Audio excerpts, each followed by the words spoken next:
What's up, guys? It's Lefty here with the Betting Network Early Market Report for Thursday, May 11th.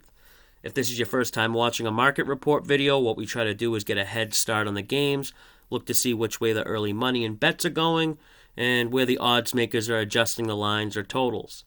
Analyzing the market early can be helpful because, generally speaking, respected bets or what they call sharp money is often bet early against the opening lines. Then the public or casual bettors tend to get involved later in the day, closer to game time.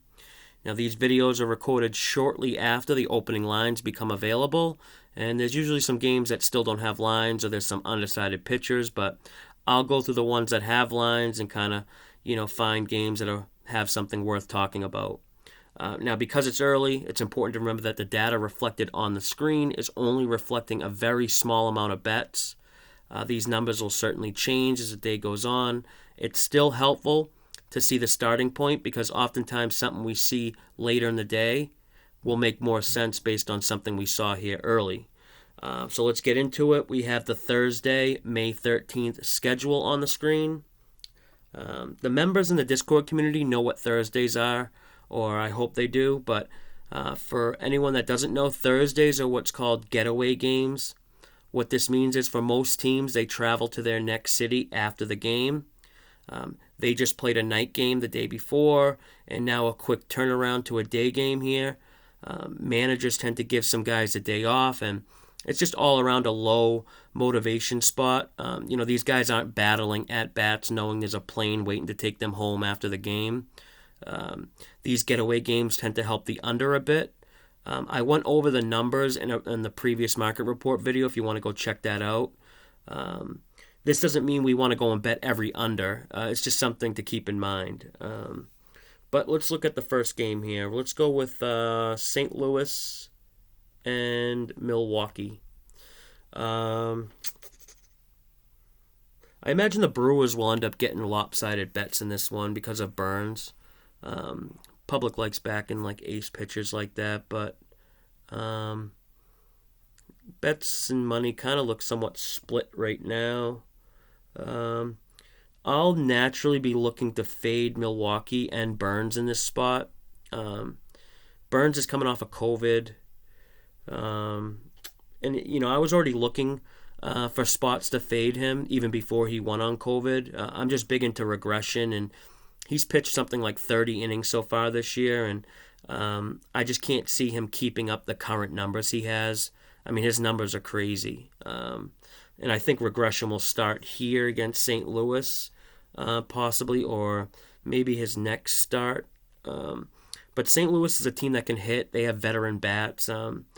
Plus, Milwaukee's bullpen studs, Hader and Williams, I know they've pitched the past two games, so with it being a day game, they very likely won't be available for this game. Total looks fishy here. Lopsided bets and money on the over. But we see the line adjust down from 7 to 6.5. This is technically what we'd call a reverse line move. Anytime you see bets and money going in one direction, but the line move the other way, that's a reverse line movement. You want to think like a bookie. If you're a bookie and you're taking bets and 68% of them are on the over and 90% of the total money is on the over, you're not going to take the total and move it down. But again, it's still early. There's not a lot of tickets or bets made on this game, so we don't want to put too much weight into reverse line movements, but it's just something, again, worth keeping an eye on. What's next here? Let's go to Colorado. Nobody wants anything to do with Colorado, man. Cincy getting 86% of the bets, 94% of the money. Colorado isn't nearly as bad as at home either as they are on the road, but I think at home they're like 500, or I think they got a 10-10 record. On the road they're 2-14. This total looks fishy to me here. I'm not buying this under action at all. 72% of the bets on the under, 92% of the money on the under. Total opens 10.5 at Pinnacle, and it's up to 11. Yeah, yeah, something's fishy with this one here.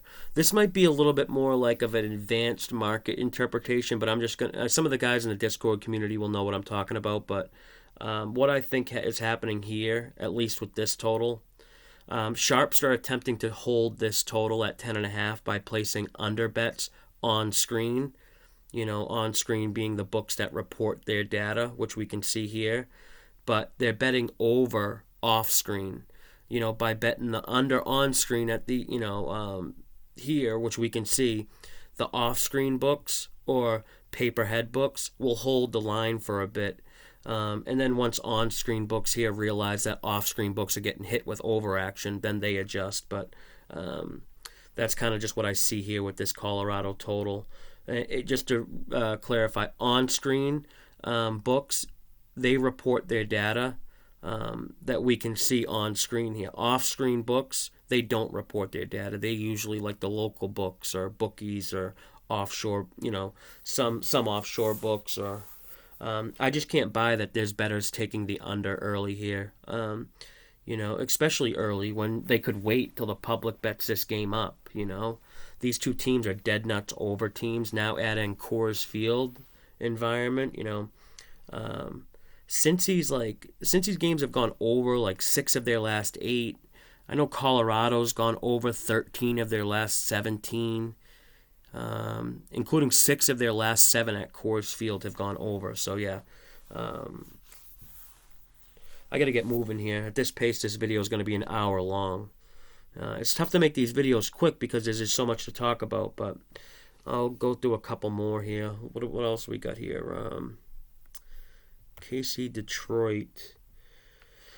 Looks like early bettors don't think KC is going to lose 10 straight here. I think KC's lost 9 in a row, and this will be 10 straight if they do lose today. Losing 10 straight games is hard to do.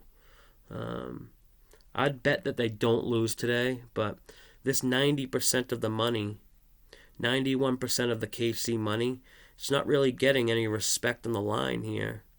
In fact, Chris went from 120, 5-cent dip there, but Pinnacle hasn't budged. Again, 91% of the bets on the over. Total opens 9 at both Pinnacle and Chris. Actually, Heritage has moved to 8.5, but Pinnacle's down. Maybe someone's just betting all these unders on this getaway game angle. They've been watching my videos and they're just going to pound the unders on all these games. This looks like a KC spot. I want to say KC owns Turnbull too. Or maybe it's Boyd. I got to check that now. I want to see what Turnbull's done against KC. Okay. Yeah, Turnbull's been beat 5 straight times by KC. I knew one of those Detroit pitchers is I think it's actually more. This only shows the past 5 for Turnbull, but yeah. I like KC in this spot. I don't see them losing 10 straight, but who knows? It's not something I'm going to run to bet either. What else we got here? Let's go Oakland, Boston, my home team, the Red Sox. What do we got here? Boston looks good here. 26% of bets. I always like that when it's the contrarian side or the not so heavily bet side. But we got 78% of the money. Boston bats have cooled off a bit though, and Mania's like slowly becoming like a public favorite to back. I do like Boston versus left-handed pitching too. Another total that looks fishy. Jesus. This movement early on totals is becoming some like common. Lopsided money on the over. We got Pinnacle opening 9.5 and down to 9. Chris opened 9, but they opened after Pinnacle. That 9.5 would have been good to get, I think. I want to run a system to see if I can find anything on this. This is definitely a pattern here where we keep seeing money, lopsided to the over and books adjusting down. Someone remind me in the Discord community later about this because I'll definitely forget to back test it. But all right, I'm going way over the time here. YouTube analytics say nobody watches these videos past 5 minutes, and if I went through every game, it'd probably take an hour. Plus, I'm told my voice is very calming and can put people to sleep, so I guess that's a gift and a curse. What else we got, though? Actually, really quickly, for anyone that's still watching, something I like to do around this time of year, once we get a decent sample size of games, and I just started doing it this week, is look for regression spots with pitchers, individual hitters, and team hitting. So, for example, this game doesn't have a line, but a team like Seattle, they've hit extremely well with runners in scoring position, way better than they have overall. So, going by the OPS metric, which shows us on base and slugging percentage, which is getting on base and hitting for power, it's a good stat. It shows Seattle has an OPS of 823 with runners in scoring position, but only 650 OPS overall. It's the biggest gap in the league. So basically what that means is I'm expecting Seattle to regress offensively. And actually last night I almost made the Dodgers -1.5 the play of the day. I'm obviously pissed I didn't because the Dodgers blew them out, but I started recording the video and everything. Dodgers -1.5. Something came up. Next thing you know, it's too late.